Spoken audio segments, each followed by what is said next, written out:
Good evening. I am calling to order the Fountain City Council meeting for February 10th, 2026. If able, please stand with us for the Pledge of Allegiance.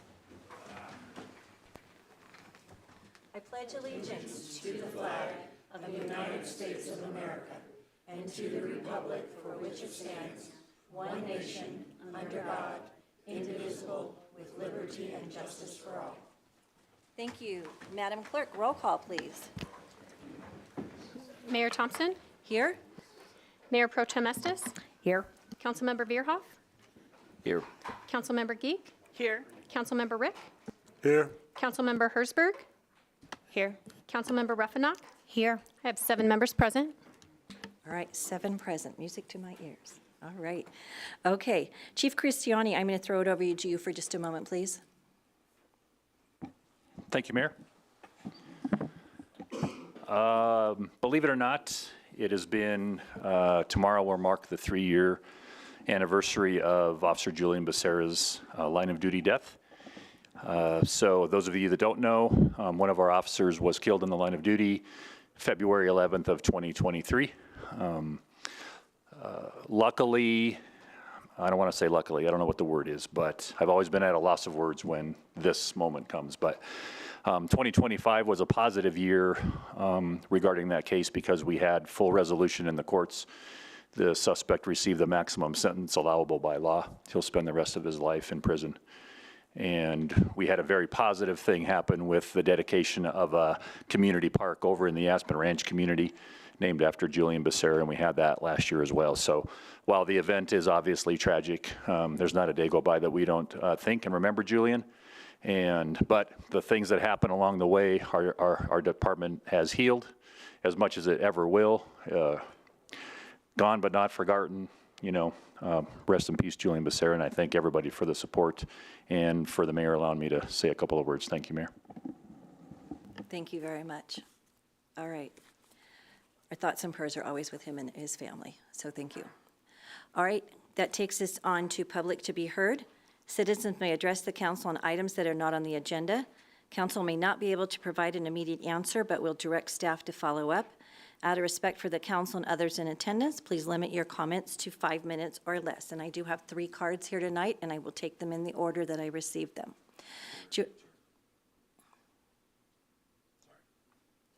George Gillian, if you could please come down and push the middle button on the microphone stand there, and state your name for the record, please.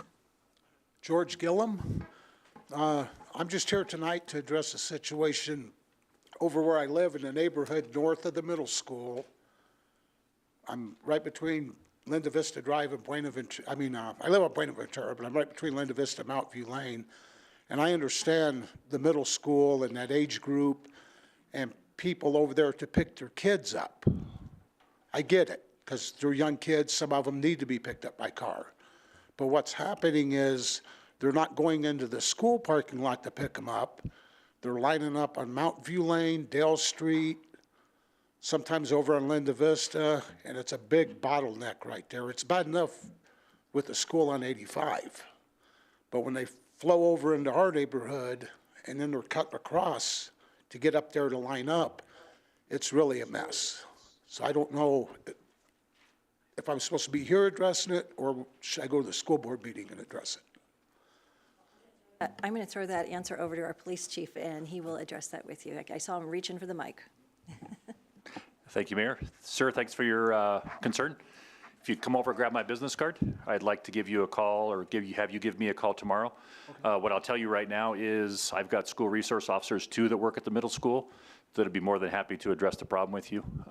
I'd like to call you first to get the full scope, and then I'll direct them of what we can do to help. Okay. So if you want to come grab. There's a huge parking lot over there. I don't know why they don't utilize it. Because there's rules and restrictions and regulations and, you know.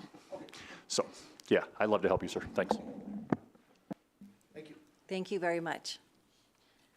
Okay, our second card is Tom Costadere. I probably killed your last name. Sorry about that. Yeah, that's fine. All right, if you could state it for the record for us, and you wanted to talk about property easements tonight. Yes, Thomas Costandine. Good evening, Mayor and Council. My name is Thomas Costandine, and I am the owner of the property at 1122 Grindy Drive. I'm here tonight because I've reached a point where I need policy direction from the council. I'm not here to argue facts or complain about staff. I'm here because I provided professional evidence 2 months ago and have received no response, while city infrastructure remains on my property without a valid easement. In December, I submitted a stamped survey with 1-foot contours to city staff and legal counsel. That survey clearly shows 2 city facilities, a fire hydrant and a power pole located outside the recorded utility easement and fully within my parcel. Those facilities are not minor encroachments. The fire hydrant and the power pole together occupy the only buildable portion of the lot. As it sits today, the property has no reasonable path for productive use. I want to be very clear. I am not opposed to public infrastructure. I am trying to find a reasonable, lawful resolution. From my perspective, there are 3 viable paths forward, and I am asking the council to direct staff toward one of them. First option, I am willing to grant an easement for the existing fire hydrant, but only if the city allows a single water tap to serve the property, which was formally denied. That option resolves the hydrant issue, preserves fire protection, avoids relocation costs, and allows the property to be developed responsibly. Second option, if water tap is not an option, then the city would need to relocate its facilities. The hydrant and the power pole are both outside the easement and sit directly in the buildable area. Based on preliminary estimates, relocation costs could be on the order of $50,000 each with contingency. That cost exists because of where the facilities were placed, not because of anything I have done. Third option, if neither access nor relocation is acceptable, I am willing to discuss acquisition of the property. I would much prefer development, but I am open to a buyout if that is what the cities prefer. What I am asking for tonight is not a decision on the spot. I'm asking council to direct staff to respond in writing within a defined time frame with which option the city intends to pursue. I have acted in good faith, provided professional documentation, and waited patiently. I simply need clarity so that this situation can move forward in a lawful and productive way. Thank you for your time and consideration. Thank you very much. Appreciate your presentation. Thank you. I'm going to throw it over to Mr. Evans or Mr. Okay. Good evening, Mr. Costandine. It's something that you and I could probably have a discussion about in person. It would be easier than giving you a written response at this point. I'm happy to do that. I'm available tomorrow if you have availability. I may be available. Can I call you or leave you a message? Yeah, that's fine. I just realized that I left my wallet in my coat, though, so I don't have my Okay, business but cards. I think I have your number because I've talked to you before, so, Okay. all right. I'll find you and give you a card just in case, too. Okay, thank you. Thanks. Thank you very much. Appreciate you coming in. Thank you. All righty. And my last card tonight is Bill McMaster, and he wanted to say thank you for the city's support for a FIRA item.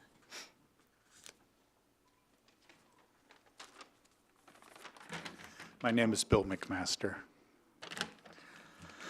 Mayor, city council members, and city staff, my name is Bill McMaster, and I'm the current chairman for the Fountain Urban Renewal Authority, FURA.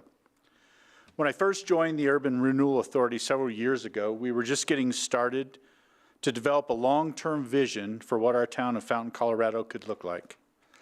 We were short on monetary resources, but long on ideas. As you all know, the city is required to provide certain human resources to the Urban Renewal Authority, and that's when I had the great pleasure of meeting Kimberly Bailey as the executive director of both the Economic Development Board and the Urban Renewal Authority.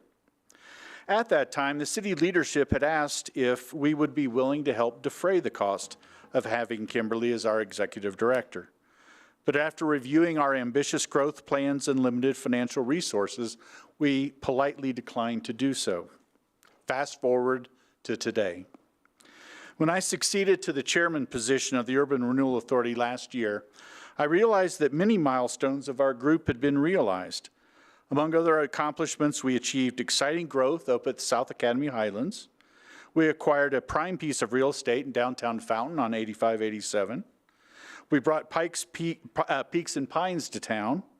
And we acquired Woodman Hall, allowing us to bring some revitalization to the square around the courthouse with our yoga and our hairstylist tenants, and soon to be Sonora Marketplace.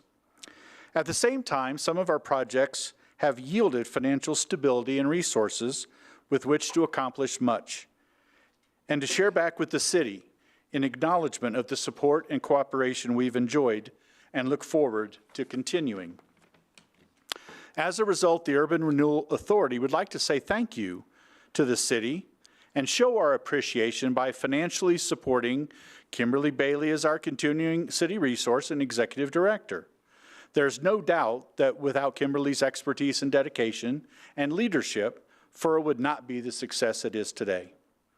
And so on behalf of the Urban Renewal Authority, I presented Scott Traynor a written agreement executed by FURA to be countersigned by the city to document that relationship and our gratitude in having Kimberly as our city resource, and agreeing to reimburse the city for half of her compensation and benefits beginning effective January 1 of this year, 2026.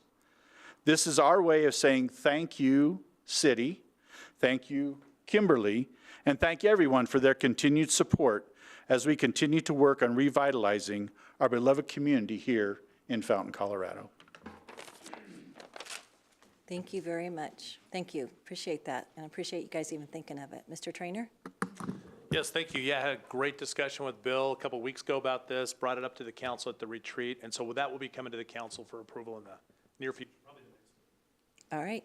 Thank you very much. And thanks for everybody on their work on that. It's been a very, very long process, and a lot of urban renewals don't get to this point where they can fund anything, so thank you very much.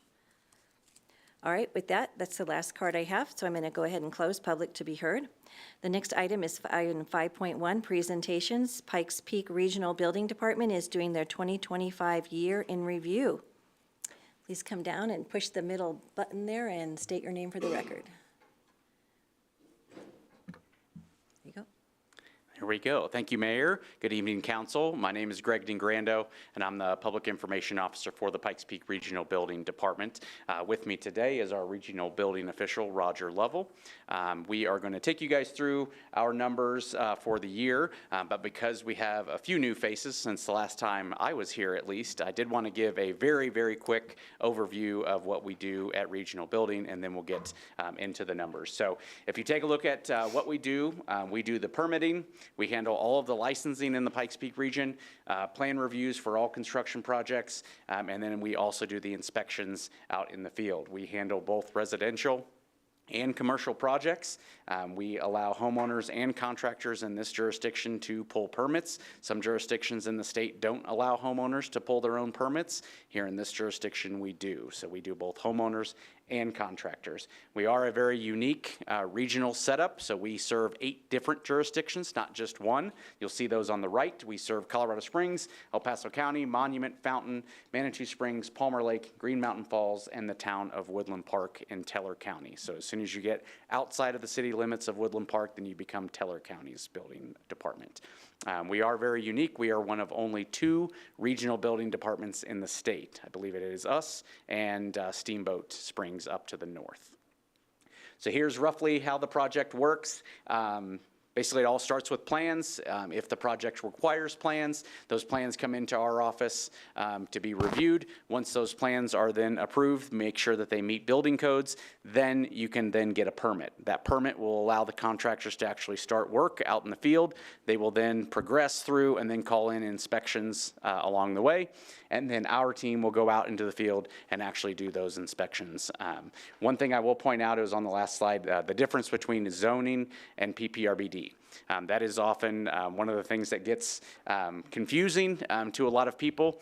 We aren't the zoning authority. You as Fountain, you have your own zoning authority. So the zoning authority of each of the 8 jurisdictions, they are the ones that decide what can be built and where. We don't decide that. Our role is to make sure that whatever is approved is then built correctly to code. So that's the difference between the zoning department and us at Regional Building. Okay. Okay, so this slide you guys have probably seen before, but it is always worth sharing. This is the look at our single-family home fees based on a valuation of a $500,000 house. And we have the lowest fees in the entire state of Colorado, something we're very, very proud of. And we have not raised our fees in 20 years now, something we're very proud of. And if you look at some of the other building departments around the state, in some cases, it's not even close. Any questions on what we do before I kind of dive into the numbers? All right, well, I'll just keep on rolling. So some of the big highlights for 2025, we had a big boom in commercial construction. New apartments more than tripled compared to 2024. We also had more than 4,100 apartments reach completion. So those are going to be projects that were permitted several years ago and then finally reached completion in 2025. Single-family home construction did see a slight decrease. Re-roof permits dropped pretty significantly because, knock on wood, we did not have a significant hailstorm, not since 2023, and that was a June hailstorm that came by. So it takes several years for us to kind of get caught up after we have a very significant hailstorm like we had. Total estimated valuation increased for the first time in 3 years, and it is largely because of the big increase we had in apartments, and we'll get into those numbers shortly. On the left, you'll see kind of a breakdown of our single-family homes. We have it broken up by month and then totaled up for you guys at the bottom. You'll notice under 2025, we came in at just over 2,800 new single-family homes. So we're down slightly compared to 2024, but up compared to the slow year that we had in 2023, but down pretty significantly compared to the very, very busy years that we had in 2020 and 2021 when we were over 5,000 homes permitted in 1 year. On the right-hand side, you'll see the commercial numbers. Again, we did have a large number of commercial projects permitted last year, really good year for commercial construction. Totaled up at the bottom just under 400, so a pretty significant increase compared to 2024, but still not as busy as the busy years that we had in 2021 and 2022. So here's a look at the single-family home numbers, 2,811, as I mentioned, down slightly, down 1%. And there are 3 different types of homes. You have detached homes, townhomes, and duplexes. Detached homes, we came in at 2,347. Townhomes, we had a really strong year for townhome construction, 375, and that was up 37% compared to 2024. Duplexes are a little bit unique. It's 1 permit equals out to 2 units. So that's why you have 90 permits equals out to 180 units. The breakdown by the 8 jurisdictions we serve, Colorado Springs led the way with 1,489, up 2%. El Paso County was just over 1,000. Monument had 140, down 27%. Fountain, you guys came in at 64. I'd say that's flat, just down very, very slightly, down 1%. Woodland Park came in at 15, Palmer Lake was 3, Manitou with 2, and Green Mountain Falls was 0. So here is a visual look at where a lot of that permit activity is located. Obviously a lot of data points on here, and it's very, very small, but all of those green triangles are going to be your detached homes. Your red triangles are going to be your townhomes. Orange triangles will be duplexes. The purple squares will be your apartments. And there are a very few amount of pink stars on there. Those are going to be condos. And then hotels, some yellow hexagons. Those are going to be your hotels. We did have a strong year for hotels permitted in the Pikes Peak region. So taking a look specifically at Fountain, so here is a look. You guys came in at 64. The majority of those are all clustered in one neighborhood off to the east, and we will get into that shortly. So Aspen Ranch, that was the area that I was talking about. You guys are all familiar with Aspen Ranch, I'm sure. 62 homes permitted in the Aspen Ranch area alone. A lot of these were permitted early in the year. Things did kind of slow down a little bit towards the end of 2025, but a very busy first quarter and Q2 as well. So a lot of the homes that were permitted last year are actually already done and have people living in them. Comanche Estates, I'm not sure if that's technically the name for this. There's just 2 homes kind of in a random lot that's been there for some time, but 2 homes permitted in this area just to the north of Comanche Village Drive and on the west side of that other road. So southeast of Colorado Springs, none of this is going to be in the city limits of Fountain, but it is very close, so I just wanted to mention it. So you've got Bradley Heights, that's in the city limits of Colorado Springs, 95 new homes moving in there. Trails at Aspen Ridge, 62, the Glen, 67, and then Lorson Ranch with 142. All three of those are in El Paso County. Total it all up for this particular area, you come in at 366 new homes in what I would call the Lorson Ranch area. In this part of the county. So just a further look at the Fountain numbers. Again, 64, you are down 1%. The housing estimated valuation was $34 million. It was up 7%. This is a little bit unique. Typically, we see permit numbers going up, and then the estimated valuation goes up along with it. You guys are the unique case of permit numbers being down slightly, but the estimated valuation was being up. And it basically just shows that the valuation of the homes that were permitted were a little bit higher than they were valued at in 2024. This was the total opposite of what we saw in Colorado Springs, where the single-family home numbers were up, but the valuation was down. And the reason for that, I believe, was because the number of townhomes that were permitted in the city limits of Colorado Springs was very, very high. So those are smaller homes, and they're valued a little bit less than they would have been in 2024 when the townhome numbers were down. Residential alterations at the very bottom of that slide.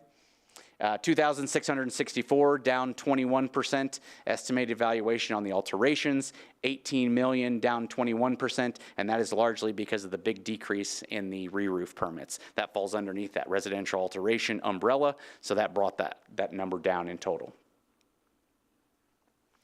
So the breakdown of the neighborhoods, obviously this isn't just Fountain, this is all over the Pikes Peak region. Falcon led the way with 277, Wolf Ranch, Banning Lewis, Sterling Ranch, Lorson Ranch, Skyview Village, Percheron, Bradley Heights, the Glen, and then Aspen Ranch in the Fountain area coming in with 62. Next up is what I always refer to as the big blue blob. This is a look at all of the re-roof permits that we issued last year. We issued 10,703, and that is actually a reduction of 34% compared to the very busy year that we had in 2024, and 2024 numbers were down even more compared to 2023 when we actually had the hailstorm in June of that year. So still a lot of work to do for our inspectors out in the field. It does take some time to catch up after a nasty hailstorm like we had. New commercial. Okay, as I mentioned, new commercial numbers were very, very strong in 2025. We had 398 new ground-up commercial projects. That's up 31%, and it's the first time we've seen an increase in commercial construction in 4 years. It was largely boosted by the multifamily sector. We had 2,744 new apartment units permitted last year. That's a 227% increase compared to 2024, and it was largely boosted in the last 2 months of the year. We had 5 apartment projects permitted in the month of November, and then 2 more large projects permitted in the month of December. So those 2 months alone kind of tipped the scales. It turned it into a very, very strong year for apartments. There was one unique renovation project that I did want to mention. It was 32 units in Colorado Springs, just to the area. It was a renovation project of an old boarded up office space. I mention that because that's unique. We don't see that a lot. We have seen some renovations of some old hotels, turning those into apartments, but an office building like this being renovated into apartments is not something we typically see. I thought it was unique and wanted to point that out. So on top of the new apartments that are getting permitted, we also had a lot of units reaching full completion, what we call a certificate of occupancy. 4,175 units were completed. And again, these are going to be your projects that were permitted 3 years ago, 2 years ago, last year, reaching full completion. That's a 10% increase over 2024, and it's the 3rd year in a row we've seen an increase in the number of units coming online. So in 2023, we were just over 3,000. 2024, we were at almost 3,800 units, and then last year again coming in at roughly 4,200 units. So that is a lot of apartment units coming online here in the Pikes Peak region. At the same time, we also had a lot of construction, or a lot of apartments still under construction because we had new projects getting permitted. Over the past, say, year, almost 2 years, the number of apartments under construction has been coming down, as we have a lot of those large projects that were permitted 2 years ago. Once they finish up, you're basically taking 200 units, 300 units, 350 units all at the same time. they come off the list because now they are under a full certificate of occupancy, so they're no longer considered under construction. But as the new projects come online, now that number is starting to go back up. So we were at 4,587 apartment units still under construction at the end of last year. So here's a look. I won't go over all of these, but these are kind of in order and of when they were permitted last year. You can see they were all spread out all over the Pikes Peak region. A couple years ago, you would have seen a lot of those purple squares all clustered into the downtown area of Colorado Springs. There's really only one small project that was permitted in the downtown Colorado Springs area, and that's right in the middle. It's Lowell Ridge Apartments, only 28 units. The rest of them are kind of scattered out throughout the area. I will point out the Venture on Venatucci on South Academy. That is over near the Sam's Club and the Walmart on South Academy, but it is technically in El Paso County's jurisdiction. And then the Maverick at Monument, that is obviously in the Monument area up north. Notable commercial projects outside of the multifamily side of things. So we had the American Furniture Warehouse, the second one going in on the east side of Colorado Springs. That was our largest non-multifamily project at $45 million. You have a new giraffe exhibit going in at the Cheyenne Mountain Zoo. That's a really unique and exciting project. $25 million project going in there. We had 5 new hotels totaling 650 total rooms, the largest being the After Sunset Hotel and Resort. That's over 200 rooms. That's a $22 million project that was permitted at the very end of the year in December, and that's located just outside the Ford Amphitheater up north. El Pomar Conference Center, that's a $19 million project that's kind of tucked in just behind the Broadmoor as you're heading up to the zoo. That's a bit of a unique project. It's going to be part demo, part addition, and also part renovation. So a very large conference center coming in for El Pomar. Jenkins Middle School expansion. You guys might be familiar with Jenkins Middle School. This is the school that had some structural issues. Part of that school had to be demoed. This expansion is basically putting back what was lost from that school. El Paso County Sheriff's Office also has a brand new substation going up in the Falcon area. A lot of growth happening in Falcon, so a new substation is going up there. That's an $8 million project. New restaurants. So this apparently is what most people care about if you watch our social media pages at all. A lot of people like to talk about food. Pollo Loco, that is open. That is a renovation project just off of Fillmore or along Fillmore. Took over for an old KFC. Pizza Ranch is also a renovation project that is under construction in the Austin Bluffs and North Academy area. Texas de Brazil, that's a brand new ground up project happening near Ford Amphitheater. The Guthrie's Golden Fried Chicken, that is located on South Nevada near Brookside. I wasn't familiar with a Guthrie's, but apparently I'm told this is very popular in Georgia and Alabama, and it's a chicken place that's close to a Raising Cane's, I'm told. The Brit, this isn't new, but it's a new location. So this is an English pub. It's located just on the south side of the Switchback Stadium inside the apartment complex that was just built. That is open, up and running. And then Roth's Sea and Steak, that is also open, up and running. That is connected to the Ford Amphitheater, kind of on the back side of the sound barrier there. Some of the projects that finished up last year, we had a couple of big ones. The Integris project in the Rock Rimmon area on the west side of Colorado Springs. That's a $115 million project permitted back in 2023. That is now complete. The Hunter Apartments in downtown Colorado Springs, it's done. King Supers, one in Flying Horse, one here in Fountain. That project is open, up and running. Colorado Springs Airport, the International Customs area. If you guys remember, last year Southwest Airlines started flying internationally to Mexico, so they had to build a customs area. We did the inspections on that project. That is also complete. And then the Colorado Springs Fire Department added a station number 24, up in the Interquest area. Estimated valuation for all construction last year, we came in at $3.7 billion, and that is billion with a B. Up 8% compared to 2024, and again, that is largely because of the big increase in the apartments compared to 2024. So dialing down into Fountain specific new commercial numbers, and that includes all of the subs in addition to the building permits, came in at 76. That was up 49% compared to 2024.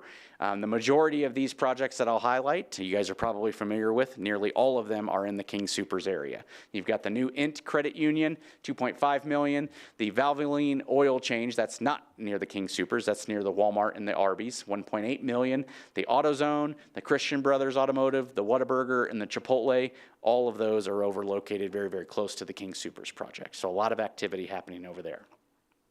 Commercial, estimated valuation, $14 million. You guys were down 69%. Don't let that freak you out. That's because we had the King Supers project permitted in 2024, so that was a huge project, so the percentage drop is a little bit skewed because of that large project the year before. Commercial alterations, you came in at 198, down 19%. A couple of large Walmart remodels, one 5.7 million and one at 2.5 million. Plan review numbers, this is our best guess at what's going to be coming in the year ahead. New single-family home numbers, we came in at 2,672, down 7%.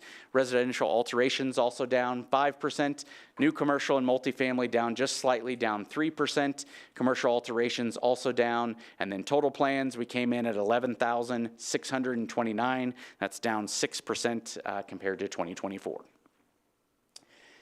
Next, we got the inspections out in the field. We did a total of 266,077 inspections last year. That is a lot, but it is still down 10%. Again, largely because we didn't have nearly as many re-roof inspections to do last year, so it brought the overall number down.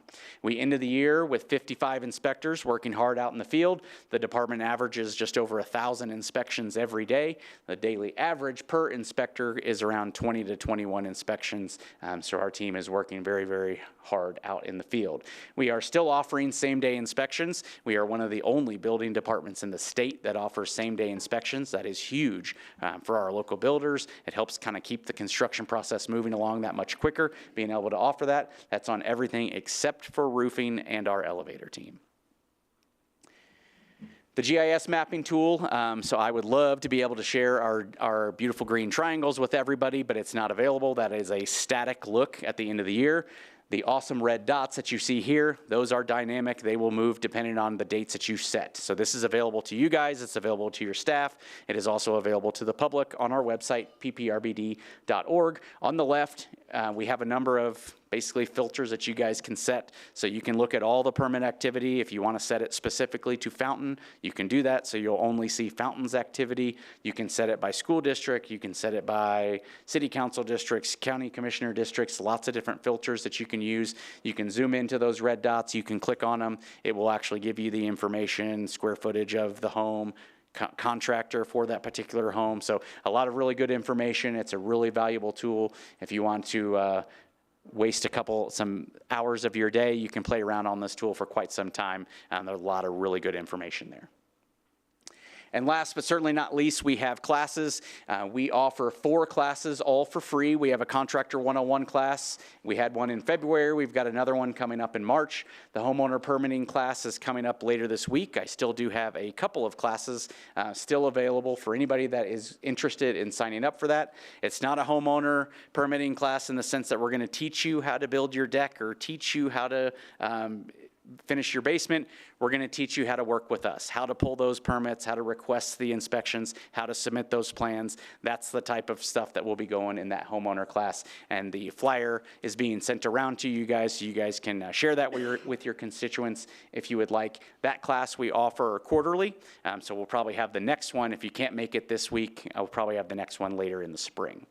The residential realtor class, we have that class coming up as well on February 18th. The next Contractor 101 will be on March 4th. And then the commercial property class, that class is mainly designed for commercial brokers, but it's also good for entrepreneurs. A lot of entrepreneurs that we've seen these days, they actually look for space themselves.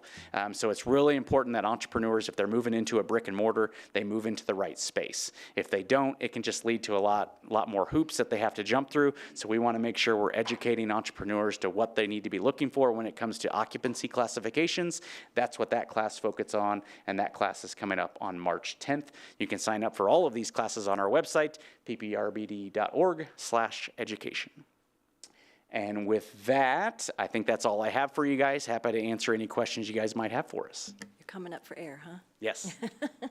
Thank you very much. Very concise. Can Scott or Bart, can we get this out like on our Facebook page or something? Okay, great. All right, thank you. All right, get you a little bit more advertising. You do need to specify what city your classes are in, though, since you do cover a few more. Both of our offices are located in Colorado Springs. This particular one will be at our north office this week. Yeah, okay. All righty, any questions or comments from anybody on council for him? It's a lot of information, a lot of moving pieces. Yeah, I know the inspectors come out, they're great, so thank you very much, appreciate it. So thank you for taking your time and coming down here tonight. Yep. Appreciate Thank you it. for having us, appreciate it. And then we want to, I'm sure that you'll get you connected with our new, I'm afraid to say his title, Scott. What is Wade's new title? Planning and Development Yeah, Director. we look forward to, but meeting He's only him. been here a That'll be couple good. days, so, Yeah. yeah. We'll Thank you give him very a couple much. days to get settled in, and we look forward to talking with him. All right. Thank you. Thank you. All right. All right, that takes us on to item 5.2, Board, Commission, and Committee appointments. We have appointments for the 150-250 Steering Committee, and that has to do with the 150th anniversary of Colorado and the 250th of the nation, and Councilmember Estes and Mr. Trainer. And I understand we're going to have an amendment to that because we have another person that has come forward after the That's right. packet was. When we put together this agenda item, we didn't have the name for the Chamber of Commerce yet. They have since provided the name. So we're also posing that Alexandra Ponce will be representing the Chamber of Commerce. Where did Dan go? He's back here. So she will be representing the Chamber of Commerce. That's Alexandra Ponce, Ponce.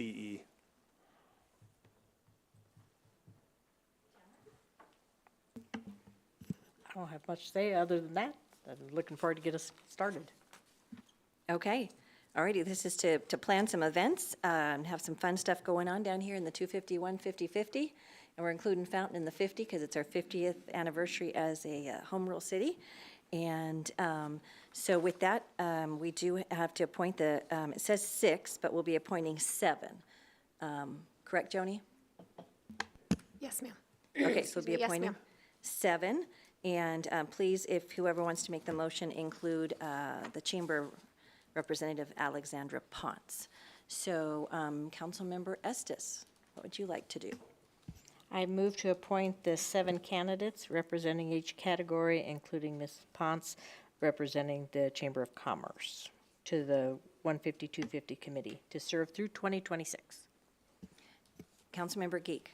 I second that motion. Okay, we have a motion and a second. Is there any deliberation? Seeing none, please vote.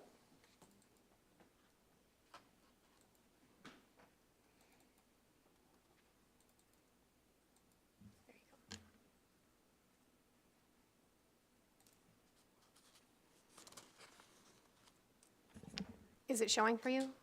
Just showed yes. Oh, perfect. Thank you. 7 yes, motion carried. All right, thank you very much. And that takes us on to the next item of commission appointments. We have reappointment of 2 members and appointment of 3 members to the Economic Development Commission for its fiscal new year under the bylaws effective March 1st, 2026. It's not March 1st, 2026 yet. It would be, the It says time, I believe the Okay. time start date is March, correct? Okay. Kimberly? Just wanted to make sure that we're all understanding they begin in March. We are still legitimately in February. That's totally accurate, Mayor. Nice to Okay. meet you this evening, council, members of the public. Kimberly Bailey, Economic Development Director this evening. Yes, our bylaws state for the commission that we have to be in effect as of March 1st, hence we are in front of you today. We have been in active recruitment mode, which is typical for us from October through January, because we have to have a fully seated board by the effective date of our bylaws in March. And in front of you, you have 2 appointments that are seeking renewal. That is Ron Coyle and Joyce Dexter Munion, who have served their inaugural terms and are seeking renewal terms. And under that bylaw structure, their next terms will be in 2-year increments, as denoted in the fact sheet presented to you. In addition to that, during the open recruitment, we did receive 4 board applications, new applications, and those individuals are listed in front of you as Blake Crothrup. I'm going to have to work on names. Damon Farmer, Kendra Lubin, and Timothy Pruitt. And you do have 2 of those individuals in front of you this evening. But out of the 4, you are only picking 3. Right. We are seating a 5-seated board per the bylaws. In the mix of those applicants, you have some that are very business savvy with financial advisements and services to businesses. You have a startup business and entrepreneurial. You do have a long-term legacy residence as well as a family that has grown up through the school system as well, looking to support their military encore paths. And then you do have a new recruitment, very recent to the community. So you have their applications provided to you in the materials packet. I've been instructed by the city clerk, you will do these motions in 2 motions. The first ones would be reseating the existing 2-member applicants, and then you would motion a second appointment through the 3 you select as presented in front of you. Okay, thank you very much. Do we have our 2 reappointments here? If you We could do. just So raise we your have hand. Blake Krothrop is with us in the back corner. Okay, And thank then you have Kendra Lipkin is here with us as well. No, not for reappointments. I'm sorry, not for I'm reappointments. sorry, the reappointments is what I was asking for. Apologies, not reappointments. Okay, nobody here for reappointments. Okay, just wanted to know if they wanted to say anything. Okay, all right, so the first motion we are going to entertain, if council so chooses, would be the 2-year renewal term appointments for Ron and Joyce. And what would council like to do with that? Councilmember Geek? I move to make a reappointment for Ron Coyle and Joyce Dexter Munyon for a 2-year term. Councilmember Hertzberg? I'll second. Okay, so we have a motion and a second on the 2-year renewal term appointments. Is there any further deliberation? Seeing none, please vote. 7 yes, motion carried. Thank you. Okay, so we can do the next step one way or another, and there's no, one way isn't any better than the other. But we have the 1-year inaugural term where we have 4 people that have applied for 3 positions. And I would like to say thank you to everybody who has applied for this. Just taking the time to fill out the form, really think about it. Thank you very much. Your time just doing that is appreciated. And so rather than try to come up with a slate of 3 from one person or from several of us, I think it might be easier just to, if anybody has any one person they would like to nominate, let's just go ahead and nominate that one person. But before we do that, though, you said we had Blake here and? Kendra. Kendra. Okay, ladies first, so Kendra, if you would like to come down, state your name for the record, and maybe just introduce yourself a little bit. And just push the middle button on the microphone stand there. Hello, I'm Kendra Lubin, and I was just interested in joining to kind of see Fountain grow and thrive, and I've lived here almost 20 years. I moved to the Springs for a little bit, but came back because I like it that much. So I'm just looking forward to see what Fountain will become, and appreciate you guys taking your time. All right, thank you very much.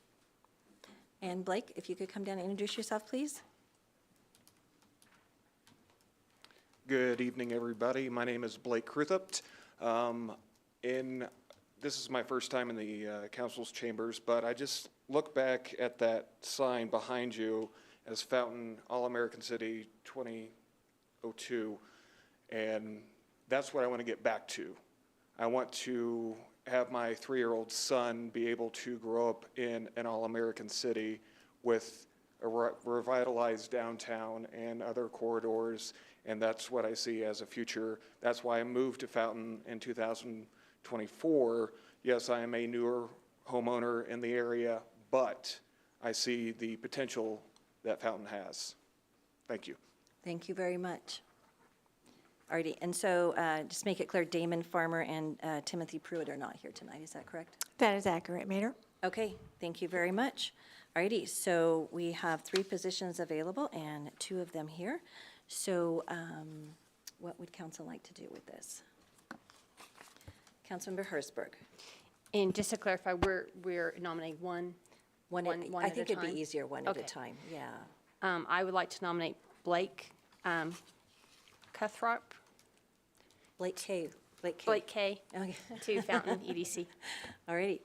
All right, we have a motion for Blake K. to be nominated, and Councilmember Rick. Second the motion. Okay, we have a motion and a second. Any further deliberation? Seeing none, please vote.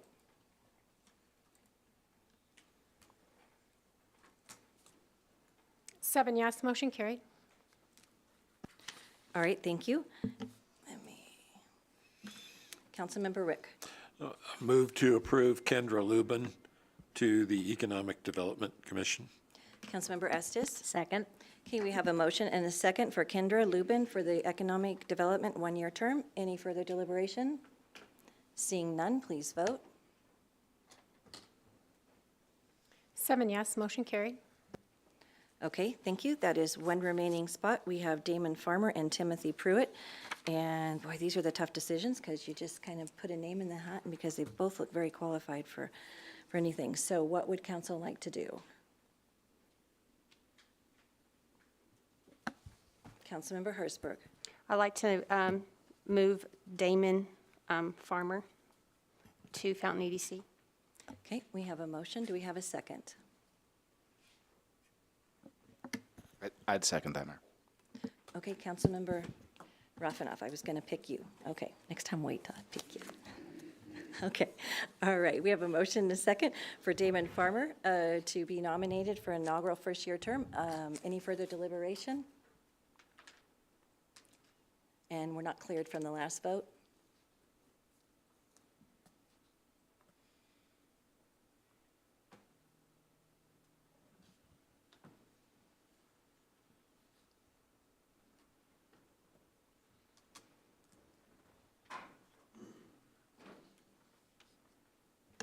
I have one vote still not counted. That would be mine because I was still waiting. 7 yes, motion carried. My brain's on to the next thing, okay. Thank you for not embarrassing me. I can do that quite enough myself. All right, thank you very much, and congratulations to the 3 that were appointed tonight. I know you'll do a great job, and the person that was not appointed, Kimberly, please express our appreciation and hope that maybe we can keep that on file in case someone is not available to fill out their term for some Indeed, we reason. keep all applications of interest because board vacancies happen very naturally in our world. So we always like to go back for tonight's proceedings. Thank you very much. All right, we're going to go on to correspondence, comments, and ex officio reports. Mr. Trainer? Thank you, Madam Mayor, members of the City Council. I just had 2 things I wanted to briefly mention that the council's aware of, but I want to make sure we start getting the word out. It's really early, but typically we hold our community night out in the park in September.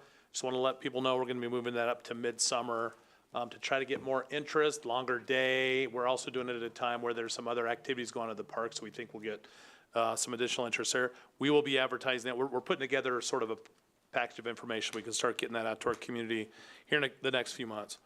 Additionally, for the first time in a long time, the council has asked us to start putting together, and this just reminded me with the EDC appointments, a volunteer appreciation picnic, which we'll be doing in June.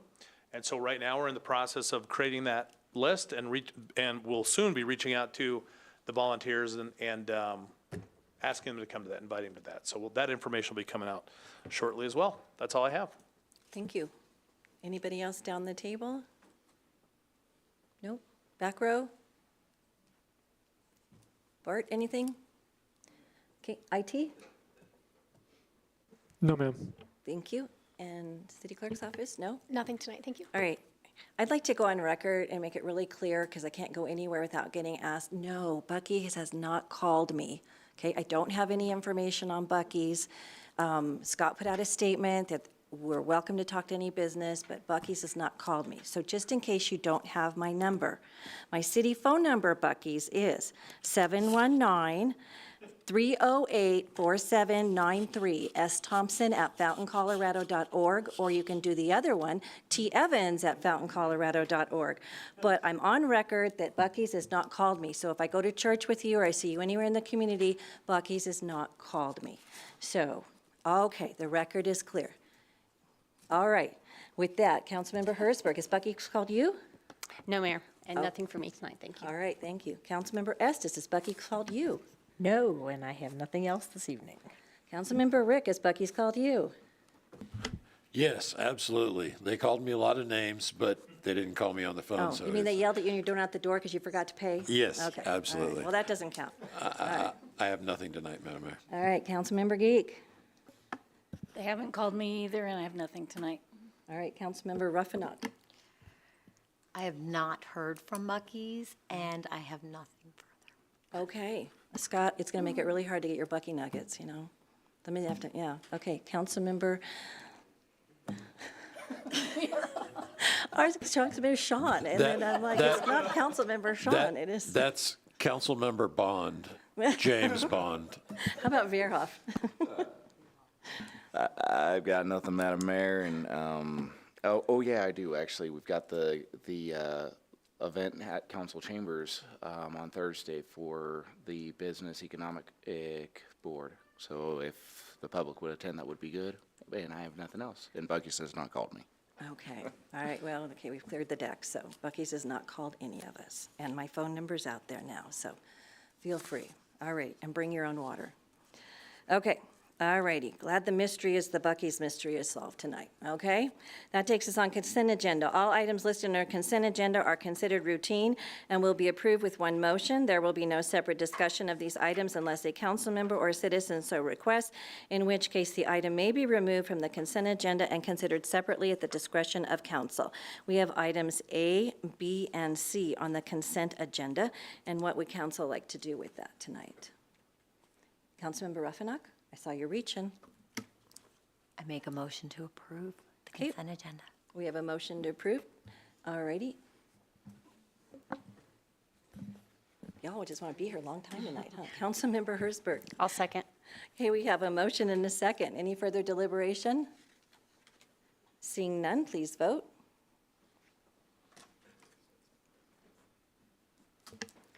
Seven yes, motion carried. Okay, that takes us on to item 8, old business. Item 8A, the second reading of ordinance 1817, amending the water adequacy ordinance. Mr. Murphy. Thank you, Madam Mayor. Good evening, council, members of the public. I think we have a brief presentation. If we can pull that up, please.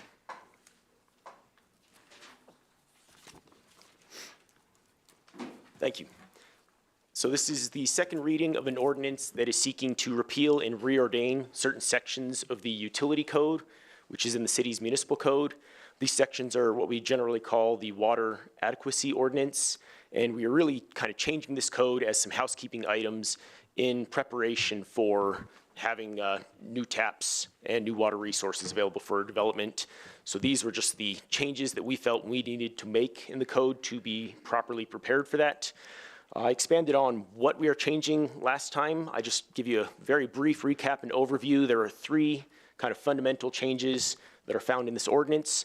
The first one is that anytime new water resources become available to the city, this code would automatically earmark 20% of those resources to what we are calling a restricted account. These taps or these resources are effectively set aside to be executed and used at the discretion of city council for future development or projects that they deem are warranted. We really kind of kept it high level on what those criteria are. It is generally anything that the council deems is in the public interest. The remaining 80% after that 20% has been allocated will be split between 2 categories.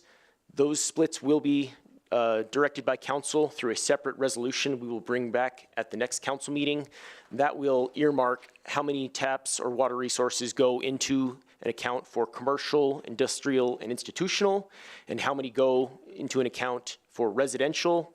The purpose of this really is just to make sure that there is a balanced, distributed level of growth in the city, that not every single drop of water Fountain has goes to just homes and ignores commercial or vice versa.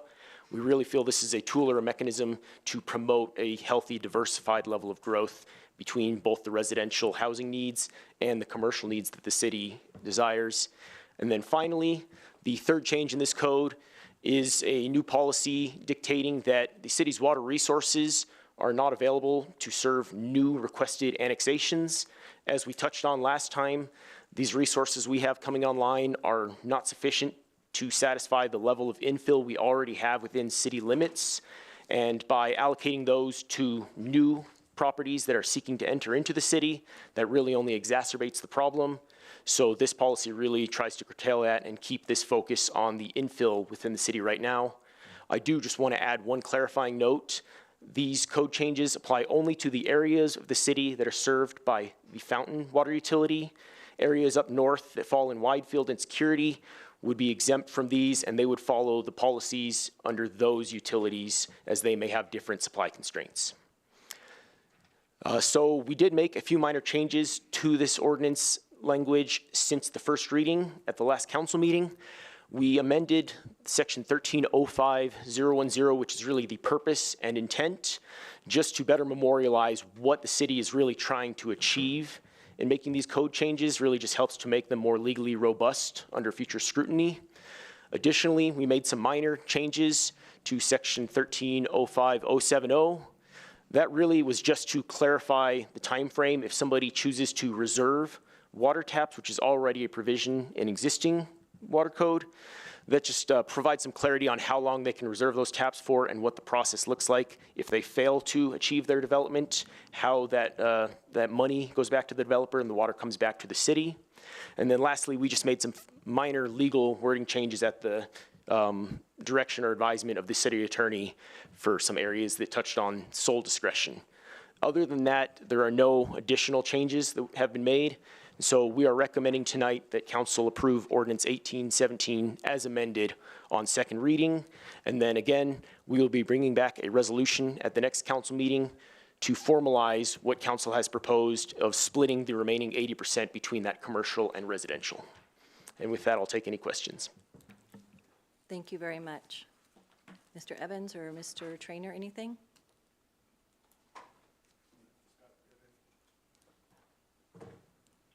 No, I was just looking at, I was asking our city clerk about providing a red line version of that, because that's one of the things we talked about internally. And we've got the clean version in there, but we don't have the red line version. And I just like, and the reason I say that is even though we've talked about this a bunch of times, we like having the red line version so y'all can see the difference right in front of your faces. And so, anyway, I just was looking to see if that was added in a separate portion of the packet that got missed. We did include it as an attachment, a fully redlined version. I don't know if it made it into the packet, though. Whoop.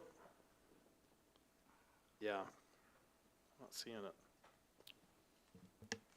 I was having some technical issues compiling that packet, so it could be missing by my issue. Now it was provided, yes. Yeah. Would it be better to postpone it to the next reading to give us time to have the red line version? That really is the council's discretion. I just really like when it comes to these kind of documents, and we had talked about that internally, but to have you all have the ability to see them side by side. Right. Okay, I got a couple lights on here, so let's send a couple of questions, and then we'll come back to the red line version. Councilmember Verhoff? Thank you, Madam Mayor.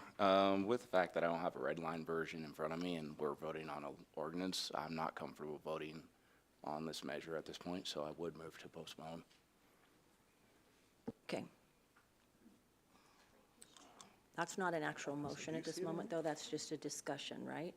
Because we haven't had the other question. Okay, thank you. Councilmember Rick? Thank you, Madam Mayor. I would agree on Councilmember Verhoff's suggestion to postpone, but for a different reason. I would like to see the resolution on the commercial residential split be done at the same time as we put the ordinance into effect.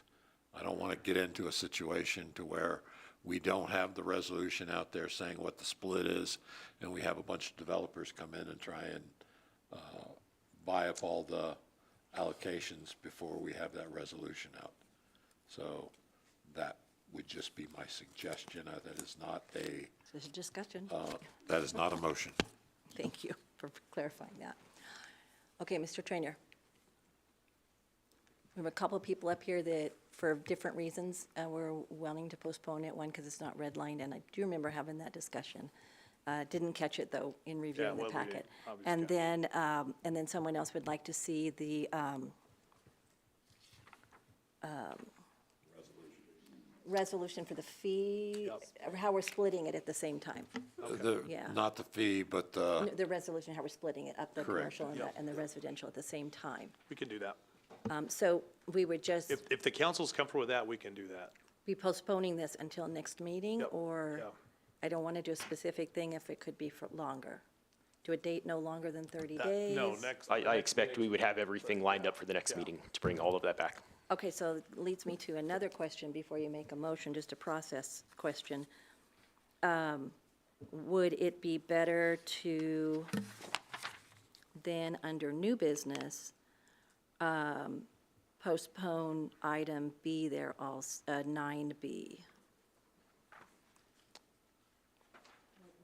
For the same red line version issue that we're Just so talking we can handle everything on the same night? They're and a really. red line version they're also. completely two separate issues, for sure. Okay. I mean, the one, you have the water allocation for the water that we're securing with security. Right. And then the other one, where we have this issue with, or Whitefield. I'm just throwing it out there as a question, a process question. Yeah, Okay. So here's what my suggestion would be. Again, I always we like getting that red line version to council, so that makes sense, and we can do that. I'd like to have the discussion, if we could, on the water tap fee. Okay. One of the thoughts, well, I guess I can discuss that when we get to it, if you want to do that. But I would suggest treating them separately. Okay. That's obviously the council. Okay, I just wanted to ask because I wanted Yeah. to make sure we're not going to get to something down the road. Okay. So the discussion right now is on item 8A, the second reading of ordinance 1817, postponing it till the next meeting. Now, if we do that, we have to do it at the next meeting. I mean, or do you want us to do 30 days? All right, we're ready at the next meeting, right? I think we're fully ready, yeah. Yeah. Fully ready? Okay, if someone would like to make that motion then, unless there's any further discussion.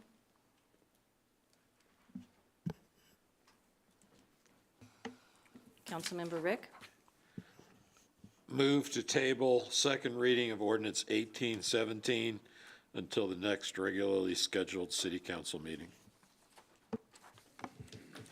Okay, we have a motion. Councilmember Geek? I second that motion. Okay, we have a motion and a second. Is there any further discussion about that motion?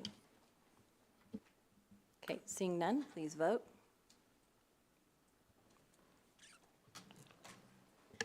Seven yes, motion carried. Apologies from the clerk's office. Okay. Alrighty, that takes us on to item 8B, second reading of ordinance 1818, repealing prior authorizations relating to water connection fees / tap fees. Mr. Murphy. Hello again. I don't have a presentation for this one. This is just the second reading. This is another housekeeping item we have in place. Our current fees were established in 2008 by ordinance and adopted into code. And so in order to update or propose to update the water connection fees, we need to first repeal the prior code sections that those fees are housed in. So we are bringing an ordinance to council to repeal all prior authorizations and ordinances relating to water connection fees.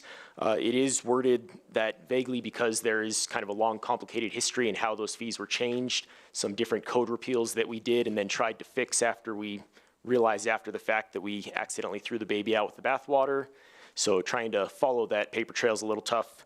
This is a broad ordinance to repeal all prior authorizations, kind of create a clean slate upon which we would bring the new tap fees, which we are proposing to introduce by resolution. The one single change that has been made, and this is just part of the ordinance adopting language, this is not anything in the ordinance itself.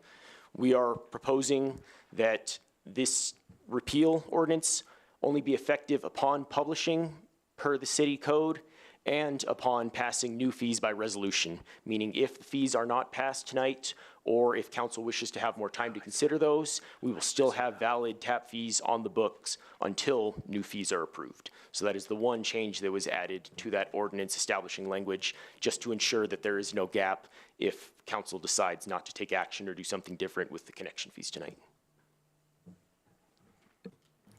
So we just tabled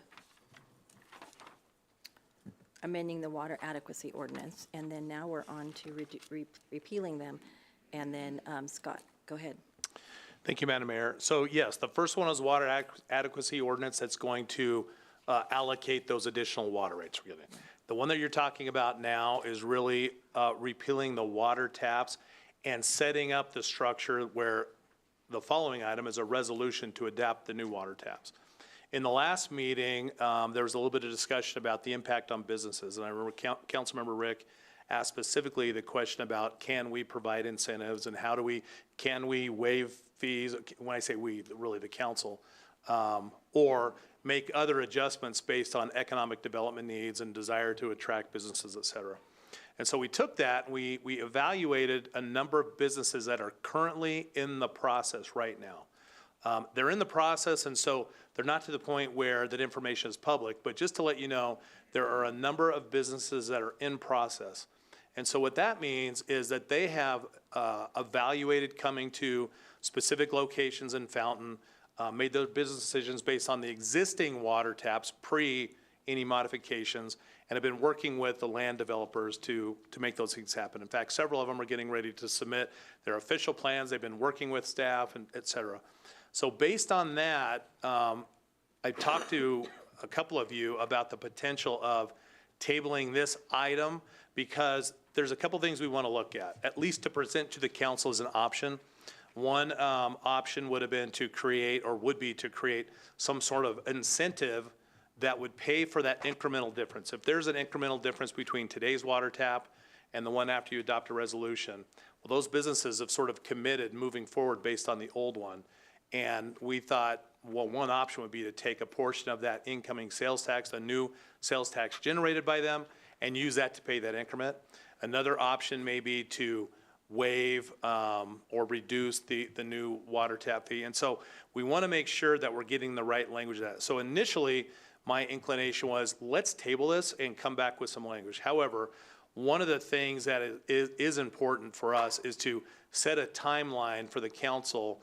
For example, one of the potential criteria would be to set a timeline based on the council's adoption of the fees, and then give them a certain amount of time to do their final submittal, their official formal submittal.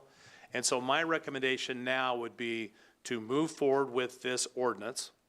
Well, let me rephrase that. To have the discussion on the ordinance, and if the council decides that this is the ordinance you want to move forward with, to go ahead and take action on that. And the same thing on the resolution. However, knowing that we will be coming, if the council desires us to do it, we will come back to the city council with some recommendations and some options on how can we address those existing businesses that are in the queue. And there's some nuances, and so that's why it sounds like a really simple thing, but there's some nuances on who's actually vested in that kind of right. And so we really want to have a good legal review of the language that we want to provide to you all, so that we're not messing anything up for the businesses or for the city in doing that. But that allows you, if you desire to move forward with water tap changes, to make those changes, to do the resolution. We'll come back with language, if the council desires it, for some things that will assist those businesses that are already in the process. And there's a number of them. Is that clear, by the way? I know it was a lot, but It is. I want to make sure that, okay. Right, it is clear. Yeah, clear as mud. Except we just made a motion to bring it date specific back to the next council meeting. Not- So are you going to have all this ready for the next council Yeah, meeting? and I'm not talking about the prior item. Right. I Yes, know, you're but right. I'm just- yeah. This one, what I would suggest is not to table it, but our inclination would bring it back to, well, I would give us no more than the next two council meetings. We'll be ready. We just need a little bit of time to make sure that we really vet that language and give you some good alternatives and some good options for those businesses, because we know that was important to y'all. Yeah. Y'all So clear? if our next meeting is the 24th, I might do it no later than March 10th council meeting, so that gives us the two council meetings for that specific language. Okay. If that's the inclination that the council wants. So suggest postponing this, passing this. My recommendation would be. You've got me kind of going So- in yeah. loops on a couple of I different know, things here. I So know. and I can tell by the faces up here, I am not the only one, because I'm looking down the table and they're all looking back My to me for advice. recommendation, yes. That's okay. My recommendation would be to have the discussion on the ordinance and then the follow-up discussion on the next item, which is the resolution. Mm-hmm. If the council wants to, I don't want to get between you and your policy decision. I understand. So if the council wants to move forward with the issue of the water taps, move forward with that. There's no need to table that today. In fact, it probably works, if the council wants to move forward with the water tap increases to meet those costs that Dan is talking about, has spoken about at the last meeting, Our inclination would be to recommend moving forward, because that sets a timeline now that is the council's formal approval. Then we will come back between now and, again, I would recommend no later than the March 10th meeting, come back with a follow-up resolution that will be specific to, here is some language that will assist those businesses already in progress. Because we want to have some criteria, and there's been a number of iterations around the language around that. Okay, I just want to make sure if Todd's phone is ringing tomorrow morning, if we pass this, I don't want him to say to people, well, we think we'll have it together by March 10th. Well, and that's part of the reason why, if the council is going to move forward with this, I wouldn't postpone this action, because for any new businesses, this is the marker for them. Okay. For those businesses that are Right. already in progress, then we'll Right. be able to say, hey, we have some recommendations we'll be bringing to council. And we- That's the ones that would be panicking, and I wouldn't blame them, Yeah. you know, so, okay. All right, Councilmember Verhoff, and then Councilmember Rick. Thank you, Madam Mayor. I would like to have the full proposal in front of us before we vote on it. So I don't think we should approve this resolution as it sits right now. Councilmember Rick? Thank you, Madam Mayor. This question is for the city attorney. If we pass this tonight, repealing the prior authorizations for the water tap fees, and then we pass the resolution 26-008 approving the new water fees without having canceled the old water tap fees, does that put us in a legal trip? Just so I'm understanding the question correctly, if you table the repeal. Right, which means we don't cancel the old ones. Correct. And then adopt the new ones. Right. I think what you have is a conflict where people won't know what fees they're supposed to pay. Okay, That's why we wouldn't recommend that. right. Okay, so the recommendation is to move forward with the second reading of ordinance 1818. And then when we get to item 9B, we go ahead, the recommendation at this point is that we pass that one, and then you will come back to us on March 10th with your recommendation on how we can talk to the people who are already a certain phase along in the process. Yeah, we want to address those businesses in progress, whether through incentive or some sort of waiver or reduction of that incremental increase. Okay, everybody's faces are looking a little bit, oh, I thought we were looking a little bit up here. Okay, Audra?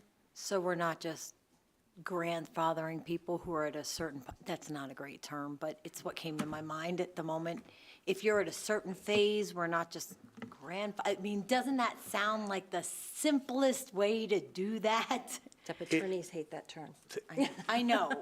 We need a better legal term, admittedly, but if you're at a certain phase. Well, I think what Scott is suggesting that's is we say they come back with, and this is just random, okay? This is not proposal, this is just discussion. They come back Right. and say, you have to have whatever papers in the process of the planning department in by July 30th. And you will be under whatever, they can bring back the incentives or the discount or whatever. And then after that date, say August 1st, and again, we're just making it up. Right. Well, I'm making sure the microphone hears that, so I don't want them getting calls tomorrow morning. And then August 1st, you would be under the new tap fee because you just kind of took too long to get in That's the potential. process. Is that kind of what you're That's saying? exactly what we're talking about. However, there are two nuanced differences here. One of them is the city council, if you move forward with the water tap increase, it's likely because, we recognize it's likely because you understand the increased cost of development and you don't want to put that on our ratepayers. Right. So one of the alternatives we want to bring to you, or we at least want to explore and see if there's a possibility, is the incentivize so that the water fund is made whole. That would be the incentive, but that's far more complex. The other option is the very option you talked about. And then for us, it's really a determination of, okay, what is that dead date or dead set date?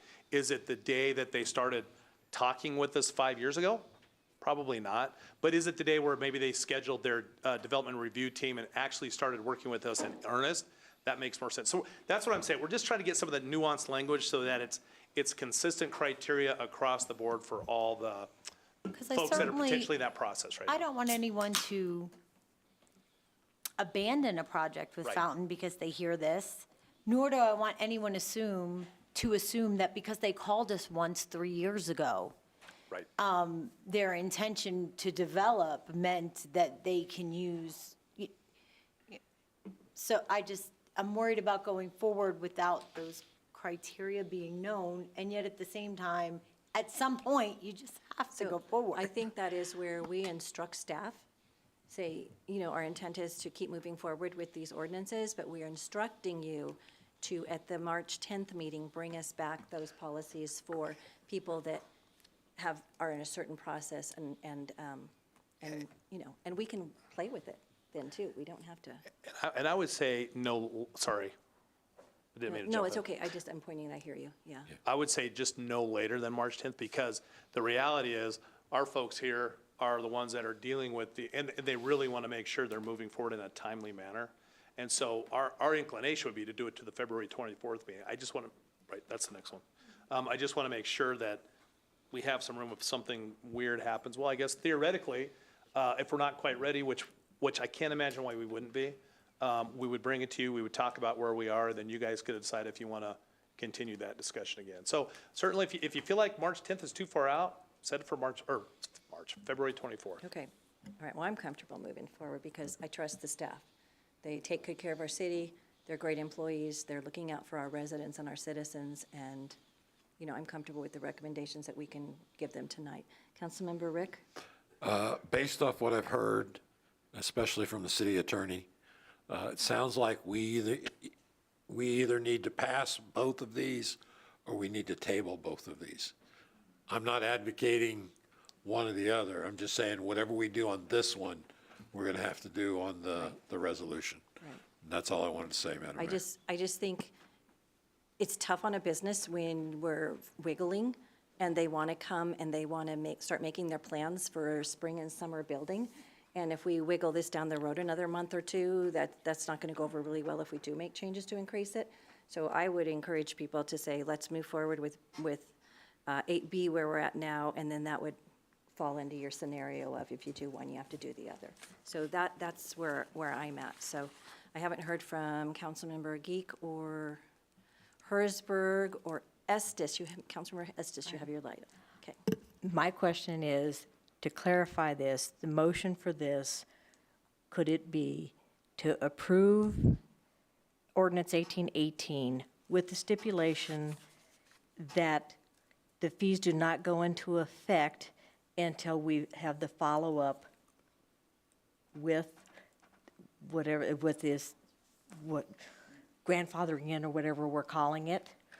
And that way it's done, but we can set an effective date? Well, no taps are going to be sold because we just postponed item Right. 8A. Yeah, So but it's it's not like just- people are going to be running down trying to buy them in the meantime, so. Okay, so if you would say, if you made the motion, which you did not, for the second, to pass the second reading, you would say with the stipulation that they bring back to us no later than March 10th, The recommendations the that they're gonna recommendations bring from us. staff on, That way we make sure that it's, uh-oh. like I said, we're just trying to Hey, get this I figured know. out, how we, because there was something that was said about repealing the water tap fees and make sure that we say it's effective until the new fees are approved. So that's the whole catch. If we're going to move on with 9B, they're already approved. If we Right, approve but that. doing it that way, yeah, we want to be careful to make sure it's only for. Exactly. We just yeah. want to make sure we got the wording right here. If you are, I'm going to throw out a scenario. If you are a business, or let me rephrase that. If you're someone who's thinking about, bringing a business to City of Fountain, that kind of language will create some ambiguity for us when that person submits tomorrow. It's like, wait a minute, are they subject to the fee they weren't in process at all before, but are they subject to it now the day after the council sort of approved it, but the council approved it subject to a future thing?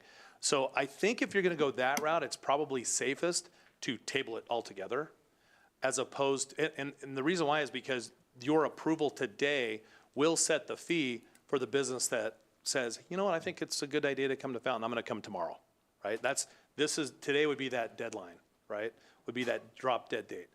But it does authorize us to then, I would add additional language that maybe acknowledging or directing staff to come back no later than X date with your, I don't know, how would you call it, incentive language? Give us a fancy name for it, come on.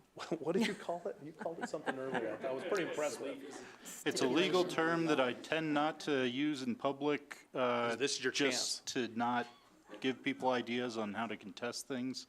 But effectively, what we're trying to do is not leave people in a position where they have relied on our fee structure, our old fee structure, to their detriment. So they've been planning their development for months under the old fee structure. They've made significant contracts and investments with other entities, but they have not submitted anything to the city. We don't want to leave those people in a position where they feel like they've been shorted or the rug's been pulled out from under them. And so the language would be whether to include in-process developments under the old fee structure. So Todd, would it be safe to say that if they've been through their DRT meeting with us, Development Review Team meeting, that they would be someone who would be far enough along on this process that that would be somebody? So could we say if they've been, as of today, they've been through their DRT meeting, then they would be someone who would fall under this policy that we might make tonight? Or So that's is the that legal, too broad? Yeah, that's the legal terminology that we're working through, that we'll bring Right. back to you with what we believe is that criteria and that legal terminology. But in the development world, the DRT sometimes doesn't, it leads to your official submittal, but a lot of times in the development world, as Chris stated, you may start months before. Right. And start working with planners and engineers on concept plans and those type of things. So we want to make sure that when we bring this language back to you, it's got all the legal terminology we need in it, but it's also the fairest way that we can do it. Because some folks do a DRT, and because what happens in a development review team meeting is there's all the city departments, sometimes they don't move forward past that. So you might do a DRT, and then we may not have heard from them for 2 or 3 years. So we want to make sure that we don't leave that type of a project out there, but we do want to make sure it's as fair as possible for those that have been working through the process itself. So we just need a couple more weeks to make sure we've got that legal terminology and that criteria where we believe it's the fairest. Councilmember Rufinock and then Councilmember Rick. I must be very tired because I think I might not understand what Taylor said.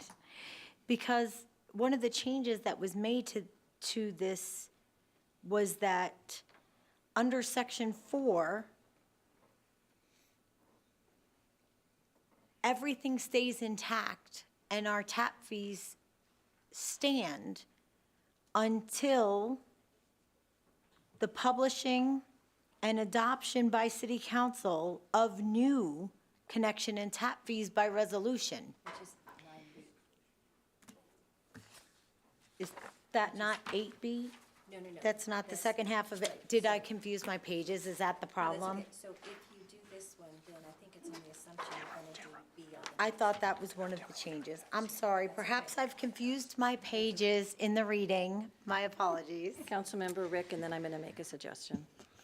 Okay, for Joni and for Chris and for Scott, this is a proposed language of a resolution. I am not making a resolution. Okay. Just putting it out here to see if this makes sense. Recommend second approval of second reading of ordinance 1818 while directing staff to return with additional language in resolution form no later than March 10th. Resolution form to do what? Do you want me to read that? Whatever staff recommends. My recommendation at this point is that I have a we- different one. Okay, go ahead. Approve 1818 and direct staff to develop language to address businesses already in progress and hold them to the equivalent tap fees in place prior to this approval. I just think it's a little bit too broad. My recommendation, because we've kind of talked this in circles, is to really just take 8B and when we get to 9B probably also, and just postpone them until we have some clarification. I think that's the best thing to give our citizens and our businesses confidence, you know, that we're not leaving them kind of vague. Well, I trust you, they may not, right?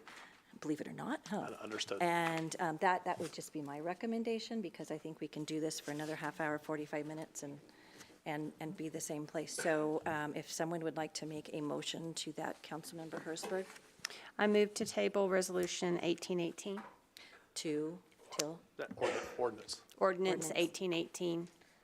until, is it the next one? Scott, March No later 10th? than- No later than. No later later than than March March 10th. 10th. So let me just say that again. Yeah. I move to table Ordinance 1818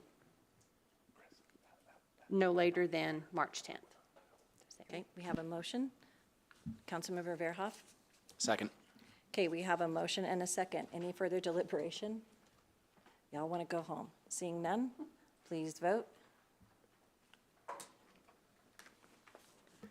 7 yes, motion carried. Okay, that takes us on to item 9, new business. 9A, consideration of items removed from the consent agenda. There were none. Item 9B, Resolution 26-008, a resolution adopting a new water system connection fee. And Taylor, don't even start. Okay, what would council like to do with this item? Councilmember Hertzberg. I'll go, Councilmember Estes. Okay. I move to table Resolution 26-008 to no later than March 10th. Okay, we have a motion. Councilmember Rick? Second the motion. We have a motion and a second. Any further deliberation? Seeing none, please vote. Mine still. Okay.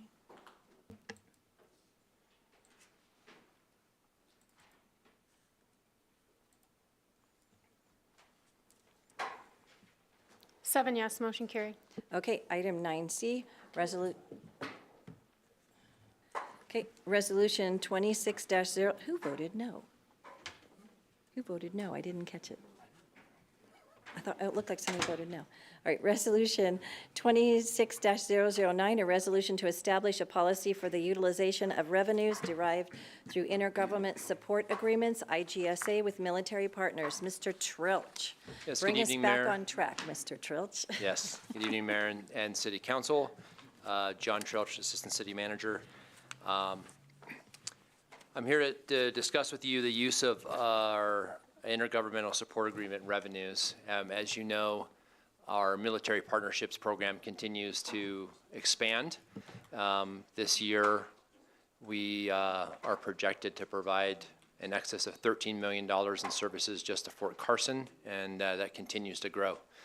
Due to that expansion, we are continuing to receive increasing amounts of residual revenue from our IGSA program, which is a very good news story for the Fountain community. But in doing so, City Council directed that a policy be developed for the use of those IGSA funds, so that revenue that's coming in from our great partnerships with our military partners are used in the most responsible way, in a responsible manner. So at the City Council retreat on the 31st of January, I brought to City Council a draft proposal for a policy for the use of those funds. And after socializing that with you and discussing that, Council directed that I come back to this City Council meeting with a resolution to officially consider the recommendations for that policy. Just to briefly go over the 4 policy areas for the use of residual IGSA funds. First and foremost, the suggestion is that IGSA funds should be prioritized to supporting the city's strategic plan and whenever possible connected to the city's strategic priorities. Next, ICSA funds should be used for one-time expenses, such as projects, facilities, vehicles, equipment, et cetera, other items that enhance the city's ability to provide high-quality services to residents. Third, and opposite of that, ICSA funds should not be used for regular city operations or reoccurring administrative expenses, with the exception of those expenses that directly support the needs of the ICSA program and its continued growth. And then lastly, ICSA funds should be used to support initiatives or programs that benefit Fountain's military community, such as donations to veteran organizations or projects. All of those policy items and use of those funds would be programmed through the normal city budget process and approved through City Council annually. So subject to any more questions or discussions, I recommend that you consider the resolution. Thank you. All right, thank you very much. Are there any questions from council up here? Councilmember Verhoff. Thank you, Madam Mayor. Mr. Trilch, if council were to decide to rename one of the roads in Fountain or create a new, to do repaving on that road, would that be included in item number 1? Yes, it could be included in item number 1, considering the transportation infrastructure is a strategic priority. That would be an item, though, that would be identified during the budget process and would be considered by the entire council for approval. So yes, that would be something that could be included. Okay. I like leaving it really loose like this because it gives us the option to use it for a variety of things. We were trying to build a new fire station. There's going to be equipment that needs to go with that. There's always things at PD. We're getting unfunded mandates from the state that need to purchase new things here and there. And I really like the number 4 that we might be able to donate something to the veterans community out of that too. So directly service them back. So this is just such a win-win proposal. And just to make it clear again, ICSA pays its way, right? ICSA pays its way 100% and some, because what we're talking about this evening are the residual revenues that come in after everything has been paid, all expenses, all overhead, all of our contractors, everything, residual revenue, and that is increasingly a larger and larger amount. So it does give council the opportunity to make some really great investments into the community that benefits both Fountain and our military partners. And all the staff in your department is paid for before we even consider any of these other projects outside of Yes, that? 100%. Right, okay. Any other questions or comments from council? Any questions or comments from anyone in the audience? Okay, anything online? No, ma'am. Okay, thank you. All right, I'll bring it back up here. Okay, what would council like to do with resolution, and Joni, on the one I'm signing, it says 25, but, okay, and it's 26, so we need, okay. Resolution 26-009 for the exits, what would council like to do with that? Councilmember Hersberg. Just as housekeeping, on number 5, should the last word be annual budget? Mine stops at annual, just if that's okay. Oh, thank you for catching that.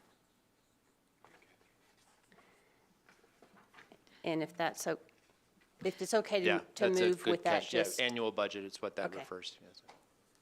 Joni, is it okay to make a motion with that correction? Okay. All right. Are we ready for a motion? Yes, uh-huh. So I would move to approve Resolution 26009 with a correction to number 5. Okay, that's your motion? Okay, we have a motion, and we have Councilmember Verhoff. Second. Okay, we have a motion and a second. Is there any further deliberation? Seeing none, please vote.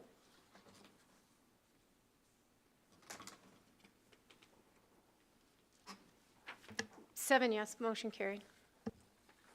Okay, that takes us on to item 10, City Council agenda request. City Council shall use this time to request any items for future consideration. Anybody to my left? Anybody to my right? Was that a no? Because I got a no and a thumb. Okay, all righty. Okay, all righty. And so that takes us announcement of an executive session. No, ma'am. Okay, there is none tonight. Okay, 7:35. We are adjourned.